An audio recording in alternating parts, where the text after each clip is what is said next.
Hello again, and welcome to the latest edition of the Mack Brown Show. My name is Jones Angel, alongside the Hall of Fame head coach of the Tar Heels, Mack Brown. We're excited to be with you for the next hour talking Tar Heel football. We're going to look back at that terrific victory over Virginia from Saturday night. Another division game already, third division game in the first four of the season. Carolina going on the road to see Georgia Tech. We'll talk about the Yellow Jackets a little later in the show.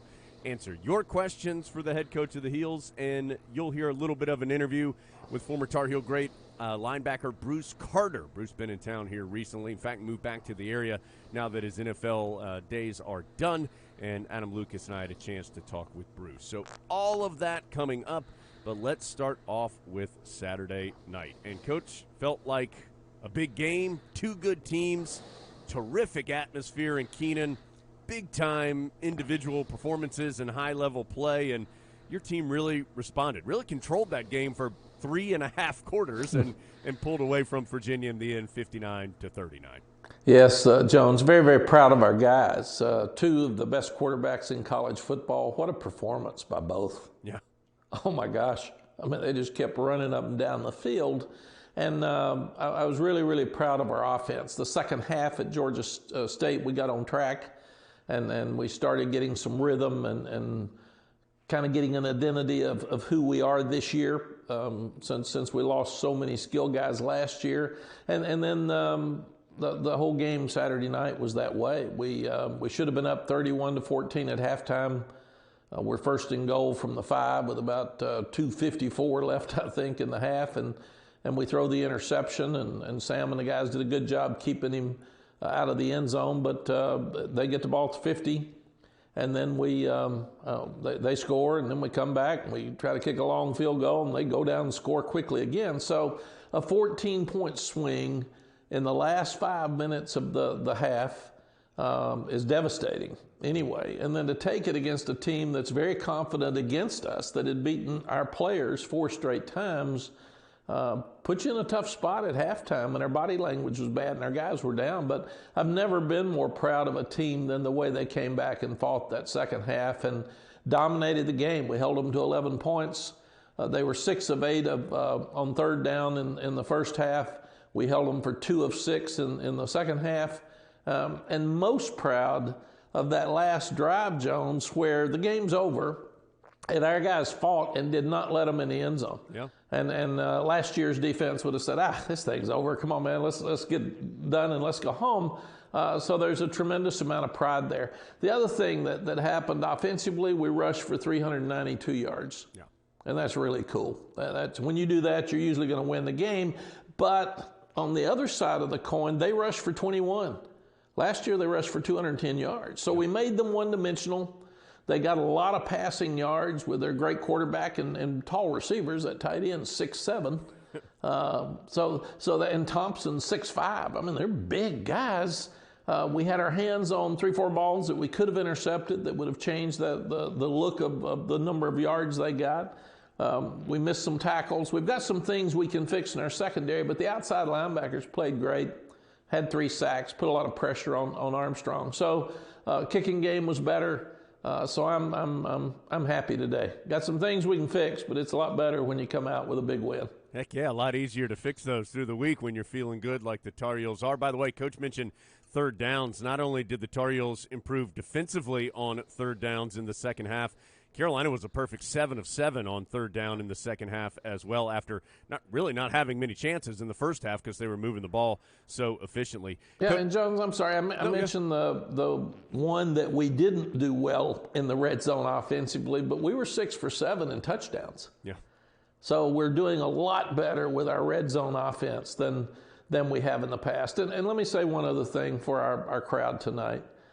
So happy for Chapel Hill that people are back in the stands. The hotels, the restaurants, the businesses flourishing on Friday and Saturday. It put a big smile on my face. The students were unbelievable again. Our crowd was great, but economy, we got people back in Chapel Hill filling up places, and that's one of the things that the great sports programs that North Carolina bring to our community. They bring people, and they bring people for events. And and it was so sad last year for everybody. But Saturday night, the last 2 Saturday nights were really fun to see people back and spending money in Chapel Hill. Felt like a true home field advantage for sure on Saturday night for Carolina. One other stat just to throw at you. Coach mentioned the red zone and how well Carolina did in the red zone. Virginia had not allowed any red zone points, not just red zone touchdown, any red zone points through the first 2 weeks. And so Carolina did that against a defense that had been playing very well in that area of the field. And, Coach, you mentioned the rushing yards, the total yards, 699, an eye-popping number by itself, but the distribution was so impressive, as you said, 392 on the ground, 307 in the air. You were really able to move the ball in multiple ways for most of the evening. Yeah, I think it was the 6th most yards we've ever gained, right, which is very impressive. But Josh Downs is stepping up. The other guys, there weren't plays for them because Josh was open. Ty Chandler did so well. Then Caleb Hood comes in, and he gets 66 yards rushing as a young freshman back that's got a chance to be really good moving forward. And then he got banged up a little bit, and Josh Henderson came in and had a good drive. So tight ends are really involved. I've never seen Garrett Walston play more passionate and play better. Offensively, we got to keep it rolling. But Saturday night, last half of Georgia State and Saturday night, it's the first time we've looked like we did last year, right, at times. And I think we're finding our way now. Coach, you did not start 3 regulars on the offensive line, and Brian Anderson, Joshua Izudu, and Jordan Tucker all did play some during the game, but you played a lot of backups on that O-line, and it felt like that offensive line had its best game of the season to date. Yes, I didn't sleep at all last week, Jones, because 3 starters aren't practicing. And I'm thinking we've had trouble running the ball against Virginia. Come on, man. This isn't the week we need our offensive line back. And at a time where you lose 2 of the best backs in the country, you didn't need an experienced offensive line to be banged up, and they've been banged up for the 3 weeks that we've played. But what a great positive for our program that we're developing depth and quality depth, because William Barnes stepped up and played really well. Ed Montelis had his best game. He graded about 86-7%. And Kurian Johnson's been playing well. So we're developing depth, and instead of sitting and whining about who's not out there, we can talk about an opportunity for the next guy. Same thing with Caleb Hood stepping up when DJ Jones is out, and Josh Henderson stepping up when Caleb's out. Let's quit talking about injuries, and let's talk about opportunities. Coach, last thing before we take a break here, you mentioned the quarterback play, and we'll talk about Sam in just a second after the commercial, but Brennan Armstrong had a great day for Virginia in a losing effort. What made him difficult to stop? And then what did your defense do better in the second half? You mentioned the numbers really improved dramatically in the second 30 minutes for your defense. Well, Jones, let me first say that Sam Howell is one of 2 Power 5 college quarterbacks in college football history to go back-to-back weeks with over 300 yards passing and over 100 yards rushing. So, and the other one was Lamar Jackson, who played pretty well last night. So pretty good company, yeah. That is really, really good company. So proud of Sam. Brennan has improved so much since last year. I mean, he's got great targets. They've got a senior offense. All those offensive linemen have played against us for 3 years. I know them by name. Hey, Bill. Hey, John. But they're experienced, but he's strong, so he's hard to tackle. He's quick, and he moves around very well in the pocket. He gives you the threat of running, which he did so well against us last year. And when you come up, he can throw it over your head. He's got a really quick release, but he's so accurate. And I think he's an NFL quarterback. But I do think we saw 2 of the best quarterbacks in the country for sure Saturday night. Sam's gotten a lot of publicity. Brennan hasn't. And the more people start seeing him, the more publicity he's going to get. He's a great leader and a great young person. All right, we're going to take a timeout. We still have a ton to do here. We're going to talk about a couple of individual standouts for the Tar Heels in this game against Virginia. Soon we'll start taking your questions for the head coach of the Tar Heels, plus we'll preview the matchup with Georgia Tech coming up as well. All of that still to do on the Mack Brown Show from Learfield.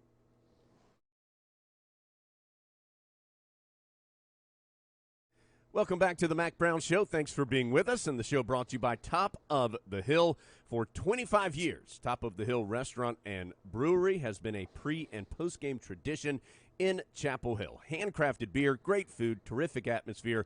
It is where Tar Heels come to celebrate. And, Coach, a lot of celebration on Saturday after that great win. We've touched on a couple of these individuals, but I wanted to mention them and some of these terrific numbers from the game. We talked Sam Howell, 14 of 21, 307 yards, 5 touchdowns. That's through the air. A career high, 112 yards rushing. Becomes the first Tar Heel ever to do 300-plus passing, 100-plus rushing back-to-back games. As Coach mentioned, it's only happened one other time with the Power 5 quarterback, and that's Lamar Jackson. Just another incredible night for Sam Howell. Yes, we're starting to help him more, Jones. We didn't help him at Virginia Tech, and he's such a competitor. He tried to make plays, and we weren't ready. We were emotionally ready, but we weren't physically ready and ready as an offensive group to win that game. And I wish we had it back. We don't. That's what I told the guys last week. You don't get these back. You don't get days back in your life. You sure don't get games back. So you got to be ready to go when you have one of those. But the last 2 weeks, I think Sam's been the best Sam we've ever seen.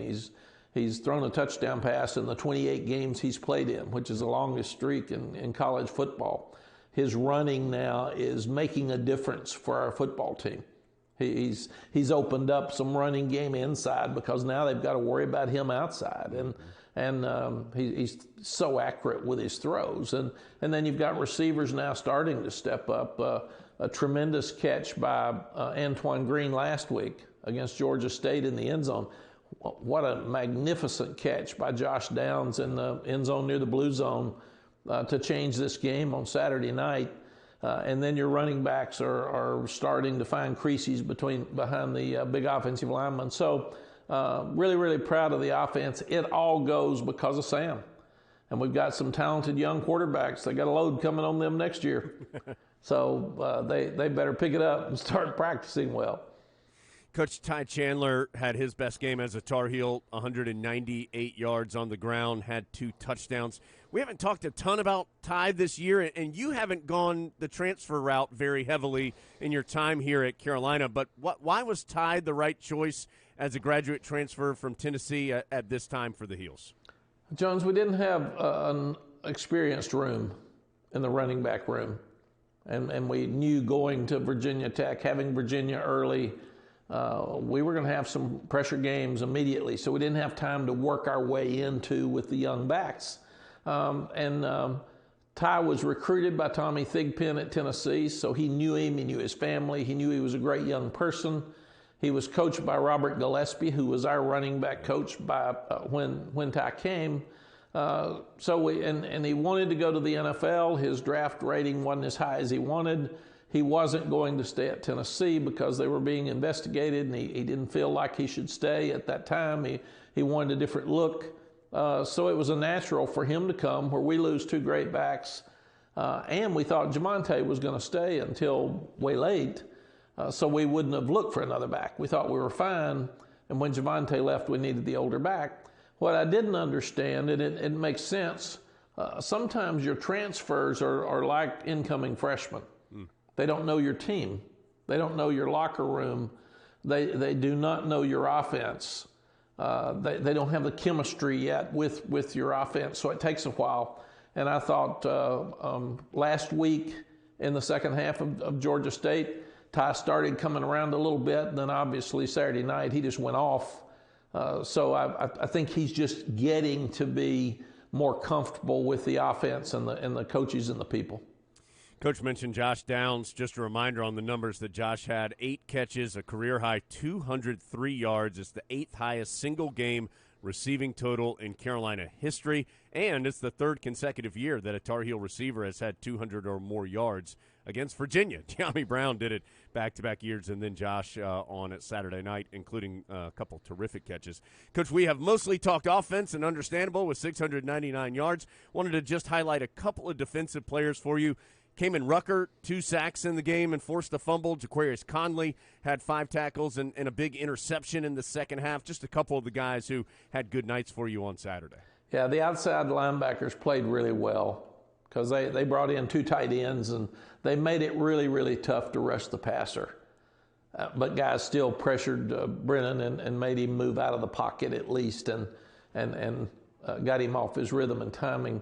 Kamen Rucker, 2 sacks and 5 tackles. Recovered a fumble. I mean, this guy's playing really, really high level. He was our defensive player of the game. Josh Downs and Ty Chandler were our offensive players of the game, and Josh Downs was our special teams player of the game. And obviously you could give Sam Howell the player of the game each week. But Kamen Rucker was an under-recruited guy because of his size that plays with a very, very high motor, and we're really, really proud of him. Carolina gets the win over Virginia again, 59-39 the final score. As you can imagine, Coach, we've got a bunch of questions surrounding the Virginia game and a lot more. We're going to start getting to those when we return to the Mack Brown Show from Learfield.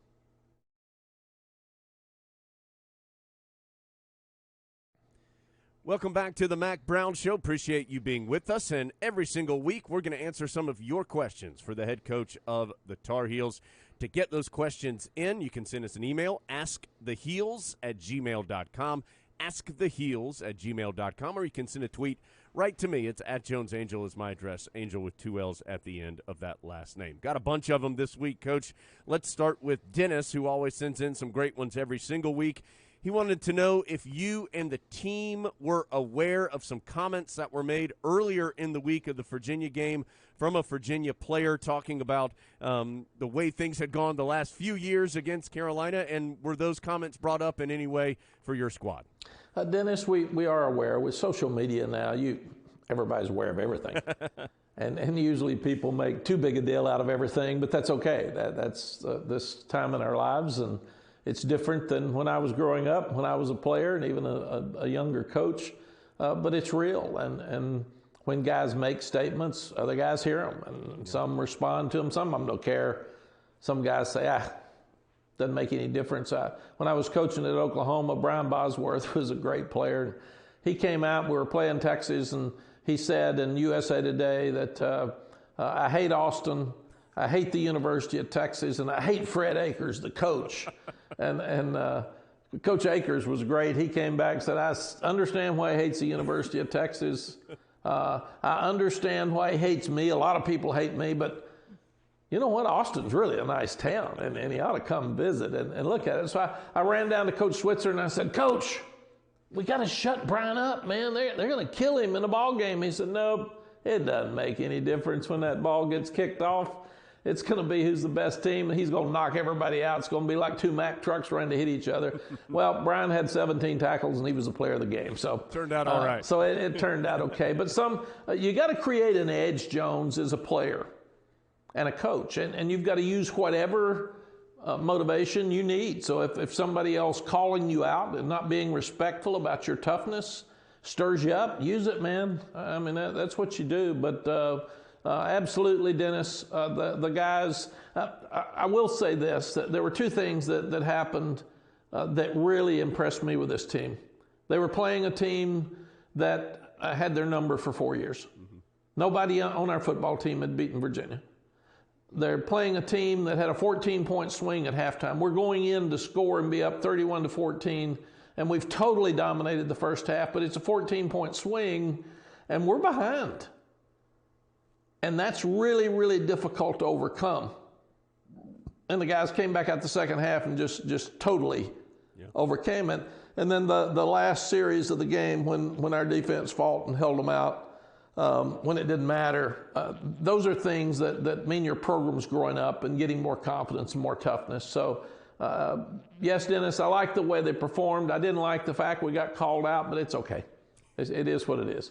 Coach, Dennis asked one more, and actually he wasn't the only one to ask this. It was about the amount of stoppages of play for Virginia injuries when Carolina had the football, and were you guys getting frustrated by kind of the herky-jerky nature of the game due to all those injuries?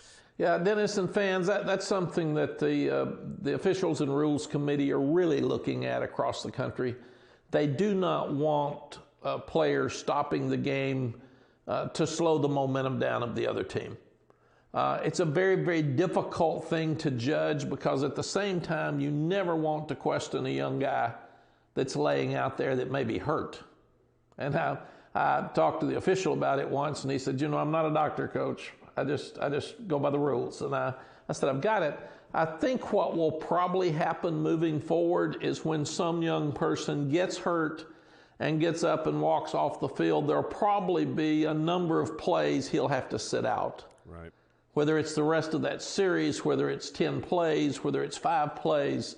But that's something that the Rules Committee has asked us as coaches to try to be very clear to our players not to lay on the field unless you're hurt. I trust Bronco Mendenhall. I trust the Virginia players. They're great kids. So I think they had cramps. I think they were hurt or they wouldn't have laid there.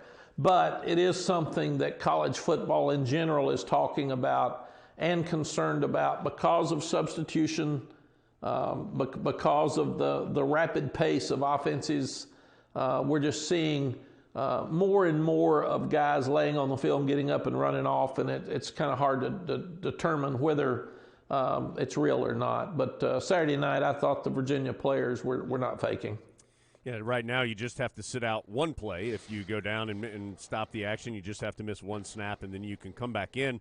Coach, to that point, it was a hot, muggy night. It felt like for a majority of that game in Keenan, at least from my seat, your team seemed to be extraordinarily well-conditioned, didn't seem to have as many cramping issues as the Cavaliers did. Yes, our trainer, Luke Ross, our nutritionist, Kelsey Gomes, and Brian Hess, our strength coach, have done a tremendous job with our guys. And we only had one guy cramp, and that was Dre Bly, and that was at 3:30 that night. He said he got home and started cramping. So I said, obviously, you need to hydrate more and get in better shape. But really proud of the conditioning for our team. You can survive a cramp to Dre. Maybe not in 1996 No. or something, but now we can survive. And the other thing, Jones, the defense played 44 snaps the first half compared to the offense that was only out there 29 plays because we were scoring so fast. Yeah. So we were out there a long time. Coach, last question, and then we'll take a break. And you've mentioned that sequence right before half, and then you guys coming out so strong in the second half. Several questions about that halftime locker room, kind of the mood in there, what the coaches said. Did you feel that your team was still engaged? Just a lot of questions about what was happening at that point in time. I felt bad coming off the field because I felt like we'd lost our juice, we'd lost our confidence, our body language wasn't good, we'd lost the crowd. It was just a downer, man. It's like, what in the world just happened? I mean, this thing, it happened fast, and I'm not really sure what happened. We're in total control, and now we're behind. And being behind at halftime is tough. But that again, the momentum swing. So we told them at halftime, you know what? A lot of people have questioned our toughness across the country. A lot of people have questioned our confidence. We can't have a better situation to answer those questions. We've dominated the game, so we're the best team, but we gave into it and give them credit. They fought back and got the lead right before halftime. So this is the perfect scenario for you to answer anybody who thinks you're not mentally tough or confident, because this is hard to overcome, and we're going to do it. So thank you, football gods, for putting us in the perfect position to get some questions answered that we need answered. We're going to answer some more questions here on the show coming up in a bit. When we return from this break, though, you'll hear from Tar Heel great Bruce Carter. Adam Lucas and I had a chance to talk with the former great Carolina linebacker. After that, Coach will be back. We'll answer some more questions, preview Georgia Tech coming up as well. It's the Mack Brown Show from Learfield.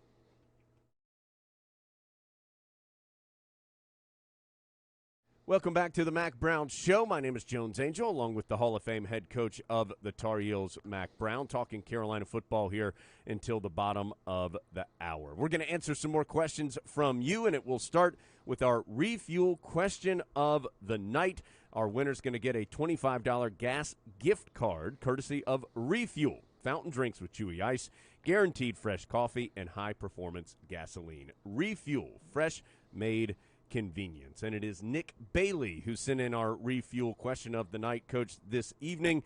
And it's about that offensive line. We talked about them a little bit earlier in the show. Nick wanted to know, given the outcome of this game and the performance of that O-line, should Tar Heel fans expect to see more rotation along that line as the year moves along? Nick, absolutely. We came into the season feeling like we had at least 8 guys that could play, and that's a lot for an offensive line. Maybe even 9, wanting to get to 10, and then 3 of your top guys are hurt, and they're hurt immediately. And Josh Azudu didn't even play 2 weeks ago against Georgia State, and Brian Anderson's been hurt all year. He had a procedure right before the season and has played very, very little. And he's limited. And then last week, Jordan Tucker didn't practice. So teams that lose sit around and talk about injuries all the time. And it's just an excuse to lose. It's real. It's fact. And coaches want to win so badly for the players and for you guys. And so they want to win. So when people say, how's it look this weekend? You know, the first response is it looks awful. We got 3 starters not playing in the offensive line, and we're playing a great team. So, no, you think I'm sleeping? But the real answer is I hate it for those guys, but somebody else step up. We've had 2.5 years in recruiting here. So we're supposed to be developing players. So to do that, step up. William Barnes, it's time for you to play, man. Mm-hmm. You've done everything right. You've lost from 342 down to 315 with your weight loss. You're getting more confidence. You're working really hard. Now you got to take it to the field. And a lot of times, Nick, guys will not practice as well until you put them in a game and you trust them, and then you trust them and they feel more confident because you trusted them and they play better. And that's what happened with Ed Montelis on Saturday night, and that's what happened with William Barnes. They both played really well. Coach Gary sent this one in and was curious about what happens on the sideline when you're in a position like you were on Saturday. We're right before the first half. You had a 4th and 13. You could have gone for it from the 37. You could have tried a really long field goal. You could have punted. It was just a tough space and down and distance on the field. Ended up trying the long field goal that wasn't good. But Gary's question was just what kind of conversations happen by the staff in a short amount of time to try and make that decision? Gary, you've got to have an hour-and-a-half conversation in about 15 seconds. Yeah. And that's it. If it wasn't 4th and 7, if it was 4th and 5 or less, 4th and 4, we were going to go for it. But we didn't want to leave it laying out there. And then Grayson Atkins was standing next to me. His range is 54. He can make that field goal. And I thought we needed momentum right after they had the interception and took it back and scored. So we needed points before we went at halftime. I was disappointed we didn't stop them after the field goal. That's legal. So I turned to Grayson. He said, Coach, give me a shot, man. I can make this. And you worry about long field goals because they can get blocked and run back. But I felt like at that time it was a thing to do. And afterwards, you always question yourself, Gary. Fans question, you've got till Monday. I have to do it 10 seconds afterwards. But you had an opportunity. Do you punt them down deep? You may not gain many yards there because if you don't keep it out of the end zone and you're trying to get it in the end zone, so it's a 20-yard gain or something, right. Do you go for it? And we didn't have momentum at that time. And I didn't want to give them the ball there, and I thought the best opportunity for us to get points was Grayson, and the kick was just a little bit right. Yeah, it was long enough, just a little bit right on that particular kick. Coach, last question here before we take our final break, and we'll preview the matchup with Georgia Tech coming up in just a second. This question comes from Devin, and with this game coming up, the Jacket game, it's 7:30 again. Devin wanted to know, how does the team pass the time when you have a later kickoff, which now Carolina's had 3 Saturdays in a row? Devin, it's a great question, and we're playing now our 4th night game. Yeah. So we're much more used to it than we were last year. When we went to Florida State, we'd played all early games. And we were practicing from 8 to 10 in the morning. So I didn't think we responded well early at Florida State. That was rather obvious. But it concerned me about what to do. So we made some changes in preseason practice to practice at night and talked to them a lot about this time of the day you'll be doing this time of the day you'll be doing this. and now we've got 4 straight night games. So we'll have to worry about trying to adjust to an afternoon game. It'll be different. But we keep them up, we keep them moving, we let them sleep in a little bit. They can eat breakfast between 9 and 10:30. We have special teams walk through at 10:30. And then they have player position meetings, and then they go offense and defense. Now they get back up, and the strength coach works with them some, stretches them. You do not want them laying in that room all day watching games falling asleep. Right. Because they're tired anyway, because we work them so hard, and they go to class. But so far it's working. The 3 games that we've played, we've emotionally been ready to play. We didn't play well offensively at Tech, but we fought hard, and we played till the end. So I feel like our conditioning, our nutrition, and the way that we're handling our game day is all working right now for us. Of course, this next night game is in Atlanta against Georgia Tech. We'll preview the matchup with the Yellow Jackets when we return to wrap up the Mack Brown Show from Learfield.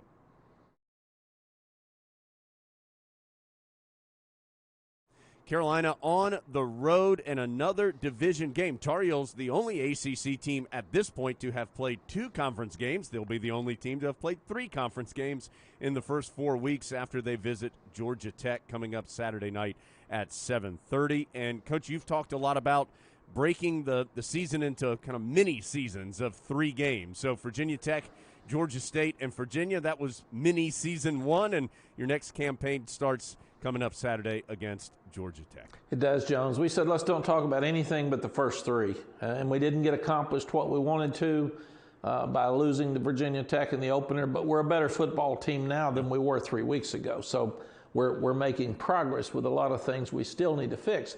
Now we break it up into a 4-game stretch. We're at Georgia Tech, we're home for Duke, we're home for Florida State, and we're home for Miami. Then we get a week off, and then we start another phase of the season with Notre Dame in South Bend. So Georgia Tech is the first game of the new season, and it's really important to us. They're coming off of a near miss to they just lost to Clemson in a nail biter. They had a chance to win way late.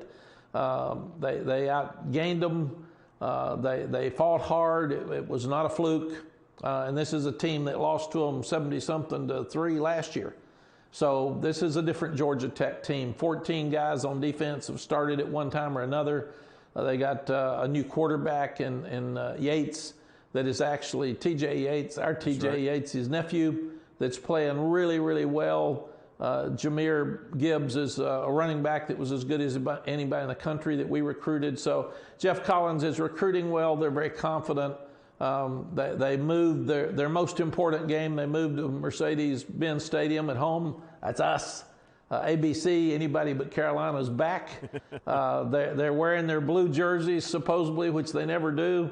They'll have a great crowd. So our largest fan base is obviously in the state of North Carolina. Our second largest is in New York. Our third largest is in Atlanta. And we need everybody in Atlanta that likes Carolina blue to be in Mercedes-Benz Stadium at 7 o'clock on Saturday night, getting ready for that 7:30 game. Georgia Tech defense been impressive early on. Coach mentioned the close call against Clemson. They were the first team to hold Clemson to under 20 points and less than 300 yards for the first time since 2014, and as an ACC opponent. So first time that's happened against a conference opponent in 7 years. Coach, you mentioned Mercedes-Benz Stadium. It's a bit of a unique environment. It opened in 2017, holds 71,000. Does that make any difference to you, the unique location of this game? Nah. I think it's a compliment that Georgia Tech thought so much of our game and respect for us that they would move our game inside because that's their big game of the year. Also, I tell our guys, you want to play pro ball? Falcon Stadium, man. Go in there and get yourself ready to go. Let's see how you play. And I know exactly what the weather's going to be. 71 degrees, 1 mile an hour wind. So I can predict the weather this week for one of the few times for the year that I can be able to do that. 7:30 kick on Saturday night. We will be on the air radio-wise for that one starting at 6:30. Coach, as always, thank you for your time here on the show and look forward to talking with you next week. Thank you, Jones. And thanks again to all you fans that came out on Saturday night and were so loud. It's been another edition of the Mack Brown Show from Learfield.